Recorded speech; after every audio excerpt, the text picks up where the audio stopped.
Si je vous dis que je connais un template de post LinkedIn qui peut se faire sans expérience, sans étude de cas, en moins de 45 minutes et avec très peu d'efforts, et qu'en plus, il va vous attirer des prospects très qualifiés comme des profils de type CEO, manager ou des profils de type tech lead, et que par extension, vous allez avoir des propositions de mission, qu'elles soient directes en message privé comme ici, avec des TGM qui vont d'ailleurs souvent être supérieurs à votre TGM habituel, ou indirectes comme ici avec Ron Emmanuel qui avait un besoin en IA générative et où Lou m'a gentiment recommandé Aaron Emmanuel, et ce qui a débouché sur un appel qui est d'ailleurs littéralement, tout à l'heure, on est le 29 octobre, c'est aujourd'hui que je tourne la vidéo, j'ai appel avec lui à 16 ans. On verra quand la vidéo sera sortie si j'ai eu la mission ou pas, mais vous voyez que ça peut amener aussi à des missions de façon indirecte. Donc, si ça vous chauffe de savoir ce que c'est ce template-là, bah ça tombe bien parce que c'est le sujet de la vidéo. Donc, pas plus de suspense à la con, le template, c'est le template veille hebdo. Donc c'est un post, je vais vous montrer juste après à quoi ça ressemble, mais vous avez un peu une idée ici, c'est un post carrousel avec des news de la semaine. Et donc dans cette vidéo, je vais vous expliquer concrètement tout mon process, concret, de A à Z pour le faire. Donc source d'information, synthèse, visuel, test, etc. Et à la fin même, un bonus, même un gros bonus. Donc si vous êtes intéressé par la création de contenu et comment attirer des clients via LinkedIn, restez bien jusqu'à la fin, ça va beaucoup vous plaire. Et en plus, moi, ça m'arrange pour les stats YouTube. Donc vous verrez à la fin, petit cadeau, gros cadeau, ça va beaucoup vous intéresser. Mais déjà pour commencer, on va revenir un peu au pourquoi du comment, pourquoi ce post-là il est intéressant et à quoi ça ressemble. Donc déjà à quoi ça ressemble, je vais vous montrer tout de suite. Ça, c'est mon post de la semaine là. Donc en gros, moi je fais des posts sur l'IA générative parce que c'est mon positionnement. Après, ça dépendra de vous. Si vous êtes plutôt sur un positionnement cybersécurité, j'en sais rien, développement web, vous adapterez ça à votre niche. L'idée c'est quoi? C'est de faire un post avec des paragraphes assez courts qui vont reprendre des news de la semaine importantes et avec toujours on va dire une vision très macro, pas forcément hyper technique, parce que vous voulez attirer des gens qui sont des décideurs et éventuellement des gens qui sont tech lead. Donc vous voyez que c'est très macro, on va vraiment à l'essentiel et surtout vous avez un carrousel qui va résumer tout ça. Donc le carrousel c'est quoi? Vous allez avoir la page d'accueil qui est toujours la même, c'est toujours un truc qui va créer une habitude visuelle. Et après, vous avez 4-5 pages en fonction de votre envie, de votre énergie que vous voulez mettre là-dedans. 4 à 5 pages avec les news principales, avec un titre, un petit résumé, une image, et à la fin, une petite page avec le call to action pour s'abonner et mettre une réaction. Donc vous voyez, rien de bien fou. Et donc ce post-là, le but, ça va être quoi? Ça va être de vous créer une crédibilité autour du sujet sur lequel vous faites votre veille. Parce qu'on va associer quelqu'un qui fait une veille aux news qu'il va nous présenter. Donc si vous expliquez très bien une news par rapport à un sujet avancé, inconsciemment, vos lecteurs vont se dire que vous avez une connaissance du sujet qui est très avancée. Alors idéalement, il faut que ce soit le cas. Au début, j'ai dit que c'était un poste qu'on peut faire sans expérience, etc. Mais si vous avez vraiment aucune compétence, ça finira par se voir. Donc il faut au moins connaître un petit peu le sujet. Et avec ce poste-là, vous allez vraiment booster l'impression de connaissance du sujet chez vos prospects, chez vos potentiels prospects en tout cas. Donc l'idée, c'est d'attirer à la fois des profils CEO, managers, peu importe, des décideurs qui pourront, eux, proposer des missions tout de suite. D'où l'intérêt de faire des postes qui ne soient pas forcément imbuvables et avec des termes pas forcément trop techniques. Mais vous allez aussi vous attirer des profils qui vont, eux, vouloir faire aussi de leur veille. Parce que ces profils-là vont être intéressés par curiosité et se dire « Ah, intéressant, Mickaël, il parle d'IA générative. » C'est vrai qu'on a des problématiques par rapport à ça. Et des gens comme Mickaël, comme David, vont plutôt être du style « Ah, intéressant, ça va être ma source d'information par rapport à l'IA générative. » Enfin, c'est ce que je peux comprendre de profils comme ça. Et du coup, ce que vous allez pouvoir en tirer, c'est des propositions de mission, que ce soit des gens qui soient tech lead ou CEO, parce qu'ils ont cette force de proposition-là. Mais vous pourrez aussi, comme avec Dan Slama, c'est le lead AI et IA générative de chez Accenture. Alors Accenture, pour ceux qui ne connaissent pas, c'est une des plus grosses boîtes de conseil au monde. Voilà, au moins c'est clair. D'ailleurs, c'est quoi le nombre d'employés qu'ils ont? Je crois que j'avais regardé, mais j'ai oublié. Employés Accenture. Quoi? Ah ouais, c'est énorme. Purée. Ok, bah ouais, c'est énorme. C'est une des plus grosses boîtes de conseil au monde. Bon, je le savais, mais je ne savais pas que c'était à ce point-là. Donc c'est une immense boîte. Et le lead IA générative m'ajoute sur LinkedIn. Bon, j'ai pas osé lui proposer mes services, mais en tout cas, grâce à la discussion qu'on a eue, parce que voilà, il parle français, enfin, je pense peut-être que c'est le lead français en tout cas, ben, on a pu discuter de ça et j'ai eu beaucoup d'informations sur le marché. Parce que ben, lui, effectivement, il a sûrement un nombre de projets incalculable tous les mois. Et donc, j'ai pu lui poser des questions par rapport à ce que moi je pensais être vrai sur le marché. Et du coup, il m'expliquait voilà, ce qu'il pensait, etc. Sur les rats, sur plein de sujets comme ça. Ce qui me donne un avantage concurrentiel énorme et aussi un peu de réseau. Parce que Dan, si je lui envoie un message, je sais que j'aurai sûrement une réponse maintenant. Si j'ai une question sur le marché, Peut-être que plus tard, si j'ai besoin de lui pour trouver une mission, je sais qu'il pourra sûrement m'aider. En tout cas, la probabilité n'est pas nulle. Et du coup, après, pour tout ce qui est des propositions de mission, ben, comme c'est de la création de contenu, c'est le même principe que n'importe quel type de poste. Hein, c'est pas propre au poste que je vais vous montrer, mais vous allez créer du coup une crédibilité liée à votre audience qui va grossir et qui va, par effet de réseau, vous amener des propositions de mission par message privé. Et comme je l'ai dit en introduction, avec des TGM qui vont souvent être plus élevés. Pourquoi? Mon analyse, c'est que vous créez une aura autour de vous qui va vous faire vous monter en crédibilité plus que nécessaire. Et donc, du coup, les gens vont vous associer une seniorité qui n'est pas la vôtre, qui est plus élevée, une expertise qui n'est pas la vôtre forcément, et du coup, les TGM vont être plus élevés, quoi. Donc ça, c'est un truc que j'ai remarqué, en tout cas, sur la création de contenu. J'ai des propositions avec des TGM beaucoup plus élevés que avant que je fasse de la création de contenu, mais de façon générale, quand je fais de la prospection en direct ou quoi. Et pour tout ce qui est indirect, comme je vous l'ai dit, le but, c'est que les gens pensent à vous automatiquement quand il y a une problématique par rapport à votre sujet. Moi, je fais de la veille d'IA depuis, je crois, depuis 13 semaines ou 12 semaines, même peut-être plus. Du coup, à force, les gens, ils savent que c'est moi la référence par rapport à ça, au moins dans leur réseau. Je ne suis pas la référence française, pas du tout, j'en sais rien. Mais en tout cas, dans mon réseau, les gens me voient passer toutes les semaines. Donc, comme dans des messages comme ça, quand vous avez René Manuel qui est de EY et qui a des besoins en IA générative, Lou, pense à moi tout de suite. Ce qui est le but recherché. C'est pas le truc qu'on va rechercher en priorité, parce que c'est indirect, mais c'est toujours bon à prendre. Maintenant, pour passer au cœur du sujet, ce qui va vous intéresser, je vais vous montrer comment je crée ce post concrètement, c'est quoi les étapes une par une pour y arriver, sachant qu'attention, moi c'est un post sur l'IA générative, peut-être que pour vous qui êtes en cybersécurité, j'en sais rien, développement web, peu importe votre sujet dans l'IT, vous pourrez, ou même hors IT d'ailleurs, hein, c'est propre à n'importe quel autre sujet, SEO, j'en sais rien, graphisme, les sources ne seront pas forcément les mêmes, mais dans le reste du process, normalement, vous devriez avoir le même type de process vous aussi. Alors premièrement, la source. Moi, mes sources, c'est très très simple. Je me base sur une règle absolue en France qui est que quand vous parlez anglais, vous avez un avantage concurrentiel énorme parce que personne ne consomme de contenu anglais. C'est vraiment dommage. Là-bas, le contenu, il est vraiment top. Hein. Donc, si vous comprenez l'anglais, j'espère que c'est le cas, allez voir le contenu US et résumez-le. Si je fais simple, en gros, c'est ça. Le concept de ce post-là, en fait, pour ça qu'il est aussi simple, c'est que vous allez prendre du contenu US, vous allez faire un tri et le résumer et en faire un post sur le marché français. C'est ça qui va créer un post de qualité. Alors, c'est pas du copier-coller, vous allez voir qu'on va apporter un peu de la valeur, mais de façon générale, en termes de process, c'est beaucoup plus simple parce que vous allez vraiment prendre un contenu qui a déjà été travaillé avant et le rendre encore meilleur. Alors, moi, ce que je fais, c'est que je prends des newsletters. Donc, j'en ai deux principales qui me servent de source. La première, c'est Alpha Signal et l'autre, c'est Turing Post. Bon, on s'en fout, hein, pour ceux qui font de l'IA, ça va vous intéresser, mais on s'en fout. En tout cas, une newsletter US ou un blog, peu importe, un contenu de référence sur le marché américain qui va du coup faire un gros travail de tri déjà. Et vous, ce que vous allez faire, en tout cas moi ce que je fais, c'est que je vais prendre toutes les newsletters de la semaine qui sont sorties, et vous voyez qu'en plus eux ils y vont. Hein. C'est pas comme en France où on en fait une toutes les 2 semaines. Eux c'est tous les jours. Il y a pas de, ça s'arrête pas. Eux en plus il n'y a pas de spam ou quoi. Hein. Les gens sont très contents d'en avoir une par jour. Moi je suis très content aussi. Donc vous prenez tout ce qui est sorti dans la semaine. Pareil pour Turing Post. Et donc moi je me pose le samedi matin et je vais tout lire et je vais tout faire le résumé. Je vais faire le résumé de tout ça. Et après, vous avez l'autre source qui est Twitter.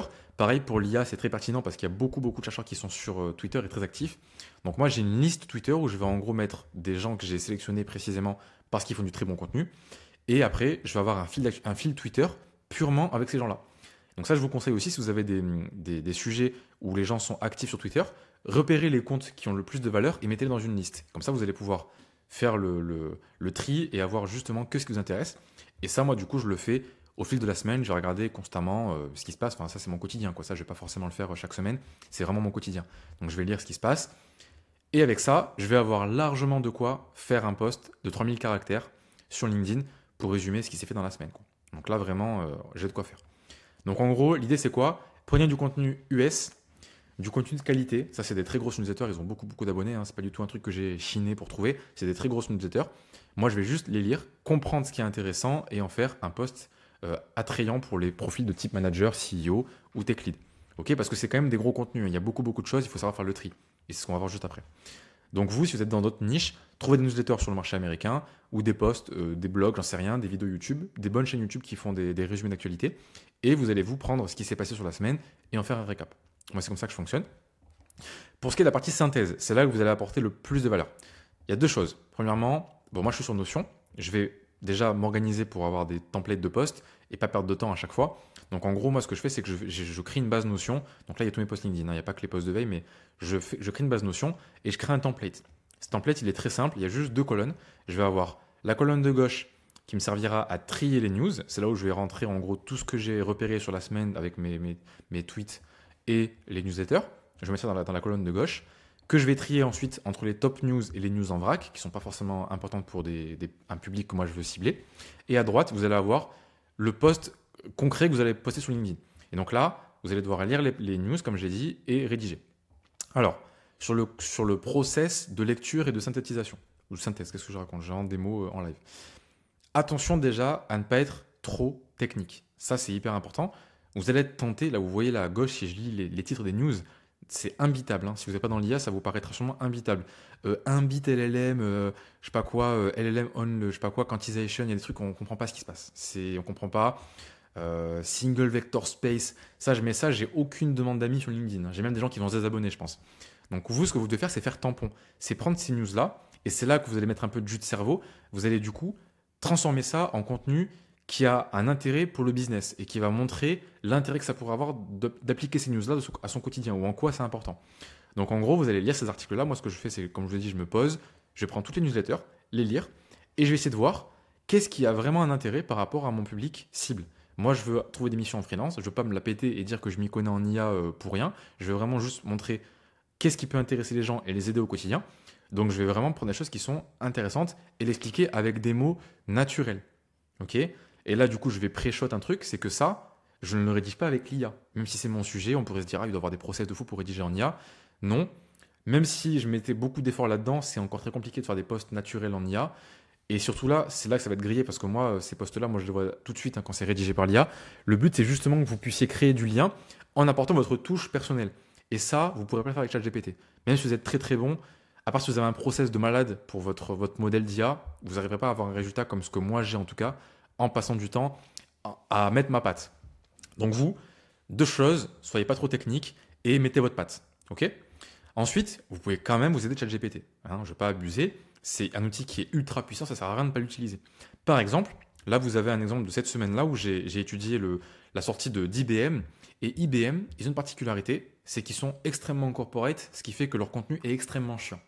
Comme c'est extrêmement chiant et que moi j'ai pas le temps, que je veux faire pas un post qui me prend 3 heures à rédiger, quand je vois un article qui est énorme, parce que du coup par exemple, imaginons, je vais vous faire le process, je vais lire une newsletter de Alpha Signal, ils vont parler d'IBM, ils vont faire un petit récapitulatif, je vais me dire, oh, ok, intéressant, petit récap sur la news d'IBM, moi je veux creuser pour savoir si c'est intéressant et voir si je peux en tirer un truc important pour mon post. Donc je vais aller voir l'article complet et je vois qu'il est imbitable. Donc qu'est-ce que je fais? ChatGPT, résume-moi en 5 bullet points l'article, et du coup, je lui envoie l'article en copier-coller. Ok ? Ensuite, du coup, il me fait quoi? Un petit résumé avec ce qui m'intéresse, et là, c'est beaucoup plus intéressant. Je vois très bien ce qui me servira. Et pour ceux qui me suivent sur LinkedIn, vous avez vu de quoi j'ai parlé.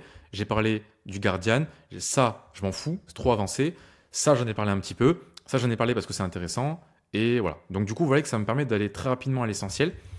Et j'y reviens, il faut toujours mettre un peu de jus de cerveau. Quand je prends ça, je ne vais pas copier-coller ça dans mon post, ça ne sert à rien. C'est bien, c'est déjà un peu mieux, ça aidera les gens à y voir plus clair, mais la valeur ajoutée, elle n'est pas top. Vous pouvez passer 2 minutes de plus pour le formuler à votre sauce, et ça apportera beaucoup plus de valeur et beaucoup plus de lien avec votre audience. Donc, pour ce qui est de la synthèse, en récap, prenez les news, essayez de réfléchir à ce qui est intéressant par rapport à votre cible. Attention à ne pas être trop technique, si vous êtes sur un sujet très technique et qui ne parle pas à tout le monde, à prendre des mots qui soient parlants et qui puissent montrer l'intérêt de la news pour les gens. Qui se disent pas, bon, ok, le mec, il est juste là, bon, c'est intéressant, mais bon. Moi, je veux que les gens ils se disent, ah, ça, c'est hyper intéressant, je veux le suivre, je veux pas rater les news, voire, je vois que Michael, il est intéressant, je vais aller lui parler pour lui proposer une mission. Ça, moi, c'est ce que je vise comme objectif. C'est pas, wow, Michael, il s'y connaît tellement bien en IA, il parle de quantisation 1 bit, putain, il est trop fort, franchement, il doit être trop intelligent. Ça, on s'en fout. Ensuite, pour la partie visuelle. Alors, le visuel, moi, je fais des carousels. Donc, les carousels, c'est ce que vous avez vu.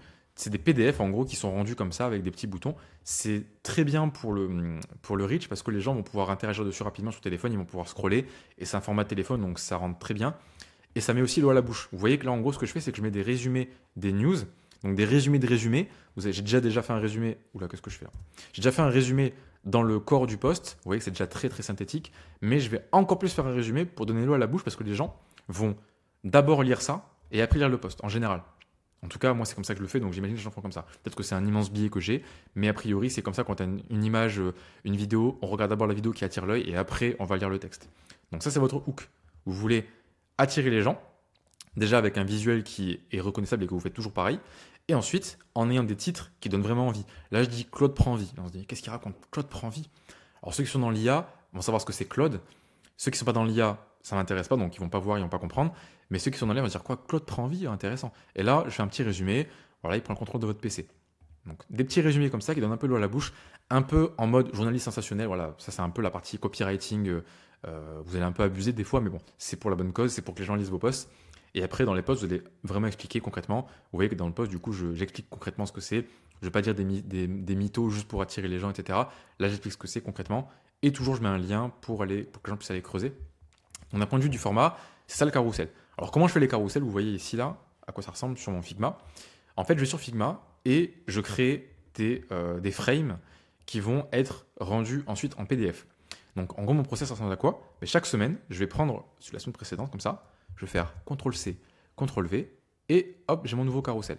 Donc, première et dernière page, elles bougeront jamais.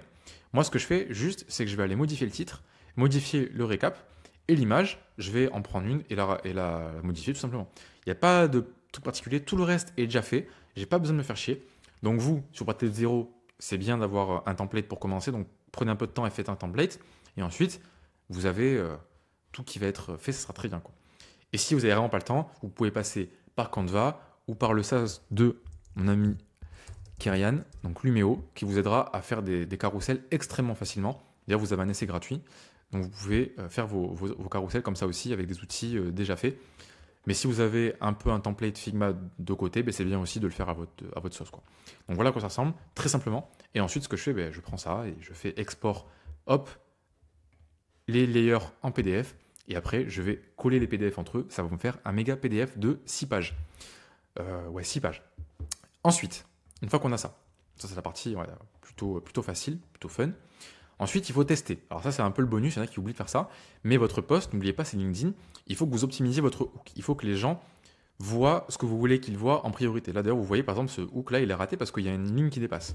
Donc, en gros, vous allez sur Breakcold. Je vous mettrai le lien, d'ailleurs, vous verrez. Et en gros, vous allez mettre votre post que vous avez rédigé.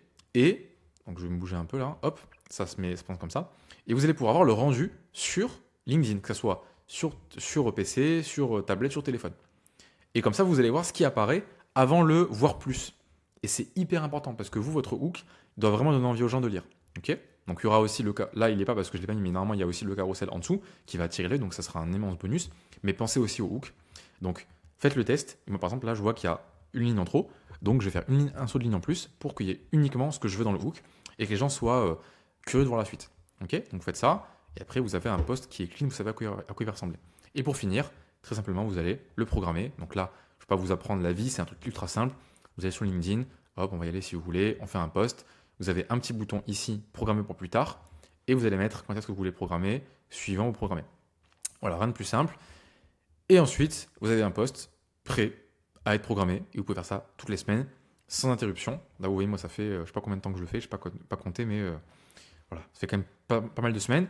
Et à force, c'est un truc qui sera très facile à faire, ça ne prendra pas beaucoup de temps à faire. Et vous allez en retirer, comme je vous l'ai dit, une aura, une crédibilité, sans avoir forcément à avoir des missions chaque semaine à expliquer aux gens, sans avoir forcément à avoir des immenses credentials à montrer aux gens. Là, c'est uniquement en faisant de la veille, en mettant un peu de votre temps, votre effort dans la lecture de news de la semaine, en faisant un peu ce travail de tri, qui est la partie où vous allez apporter de la valeur, vous allez vraiment passer de ça, à ce contenu qui est un peu plus buvable, que vous allez créer de la valeur et attirer les gens. Donc ça, après, ça devient votre routine. Point important, c'est bien d'intégrer ça dans une routine, dans une stratégie plus globale de création de contenu. Ne vous arrêtez pas uniquement à ces posts-là. D'ailleurs, ce n'est pas le but et ce n'est pas ce que je fais personnellement. Vous avez vu dans mon template que j'ai d'autres posts que je fais dans la semaine. Le but, c'est vraiment d'avoir une stratégie qui va, au global, vous créer une crédibilité et attirer les gens que vous voulez attirer. Donc, ce post-là, il est top si vous voulez rajouter un post qui ne vous prenne pas beaucoup de temps, qui soit accessible si vous n'avez pas forcément beaucoup d'expérience, beaucoup de seniorité, mais ajoutez à ça une stratégie globale de création de contenu qui va montrer ce que vous savez faire précisément avec des études de cas, vraiment de clients que vous avez accompagnés si vous en avez, ou alors de projets perso, pour que vous ayez quelque chose de plus cohérent, d'accord? Parce que c'est pas suffisant, je pense, d'avoir uniquement ça pour attirer des clients de façon stable. D'accord? Donc, gardez ça en tête. Et c'est aussi pour ça que je veux parler du bonus de fin, parce que c'est là qu'on va rentrer dans le dur du sujet. Et je vais vous expliquer concrètement comment mettre en place une stratégie complète sur LinkedIn. Ok? Donc, je vais reprendre la notion et je vais vous montrer tout de suite. Ok, alors le bonus que je vous prépare, qu'est-ce que c'est?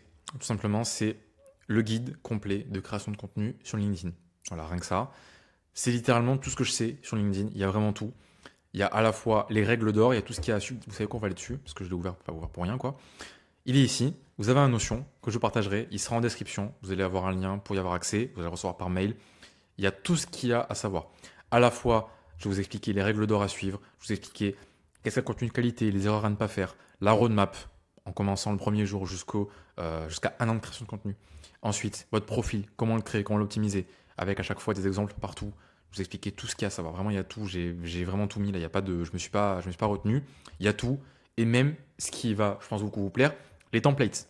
Donc là, je vais vraiment tout vous montrer aussi. Tous mes templates, avec à chaque fois des exemples en plus. Donc vous allez pouvoir voir à quoi ressemblent les posts, avec les hooks, des exemples de posts réels que j'ai pu faire et que vous allez pouvoir voir de votre côté avec le lien que j'ai mis là. Donc vous avez vraiment tout ce qu'il faut. Vous avez tout ce qu'il faut, il n'y a plus d'excuses. Vraiment, vous avez tous les posts, tous les templates que j'utilise. Et à la fin, vous avez aussi, hop, comment analyser. C'est hyper important parce que voilà, vous savez que moi je suis dans la data et j'ai un peu cet autisme de vouloir tout analyser. Donc là, c'est important. Sachez qui vous attirez, sachez qui s'abonne à vos posts depuis vos posts.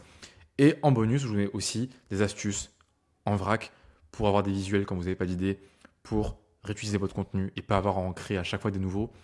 Et des outils aussi pour accélérer. Donc je vous ai parlé de Lumeo par exemple pour créer vos carousels. Il y a aussi iFury pour programmer vos posts à l'avance et faire des calendriers beaucoup plus avancés. Plein d'outils comme ça qui vous aideront. L'outil pour faire le preview que je vous ai montré avec Breakcold. Il y a tout ça. Et après, des ressources pour aller vraiment plus loin avec des blogs, des livres concrètement pour vous aider à mettre ça en place. Donc il y a vraiment tout. Ok? Donc si vous voulez avoir accès à ce méga document sur la création de contenu LinkedIn, vous avez la description, vous mettez votre mail, vous recevez ça par mail et vous pouvez commencer dès aujourd'hui. J'espère que vous allez commencer à bosser aujourd'hui à faire des posts. Ok, donc, en tout cas, vous avez tout ce qu'il faut. Normalement, il y a tout ce qu'il faut pour faire vos posts dès que vous avez reçu le guide. Donc lisez-le tranquillement, vous ne précipitez pas sur les templates, lisez quand même l'intro, lisez un peu les posts, ce que je vous ai dit au début, la roadmap, posez-vous tranquillement et après, commencez les choses sérieuses, allez faire des posts, vous avez tout ce qu'il faut, vous avez les templates, vous avez tout. Et puis voilà quoi. Et donc pour ceux qui veulent aller encore plus loin, je précise quand même, je peux vous aider aussi à vous accompagner de façon générale à trouver des missions en freelance, que ce soit avec LinkedIn comme ce que vous avez dans ce guide-là, mais aussi de façon générale avec la prospection, avec tout ce qui est en amont avec le positionnement et aussi tout ce qui est lié au processus de vente. Donc si vous voulez en savoir plus par rapport à ça, à comment je pourrais vous aider à trouver des missions de façon continue pour maintenant, mais aussi pour la suite, vous avez aussi un lien en description pour prendre rendez-vous avec moi. Donc ce rendez-vous, il n'engage en rien, je vous précise, il est gratuit. C'est juste pour qu'on puisse voir si c'est cohérent pour vous. On discutera un peu de vos motivations, de votre profil, de votre marché. Et si ça me paraît cohérent et si je vois que vous êtes motivé, je vous expliquerai comment on peut bosser ensemble. Donc voilà pour aujourd'hui. Vous avez le guide en description. Et pour ceux qui veulent aller plus loin, le lien pour prendre rendez-vous avec moi. Donc je vous dis à très vite et j'espère voir vos posts très bientôt. Et en tout cas, si j'en vois un qui copie mes posts, je le signale tout de suite. Ok? Non, je rigole, faites ce que vous voulez. On s'en fiche. Les gars, il y a cette place pour tout le monde. Donc s'il y en a qui sont dans le monde de l'IA, dans mon audience là, n'hésitez pas à faire des posts sur l'IA générative, il n'y a pas de souci les gars. Par contre, n'allez pas copier vraiment tout ce que je fais mot pour mot, quoi. Soyez un peu cohérent. Donc c'est tout pour aujourd'hui. Je vous dis à bientôt. Et si ça vous a plu, n'hésitez pas aussi à mettre un like, à partager, à vous abonner, je sais pas quoi, faites ce que vous voulez. Allez, ciao!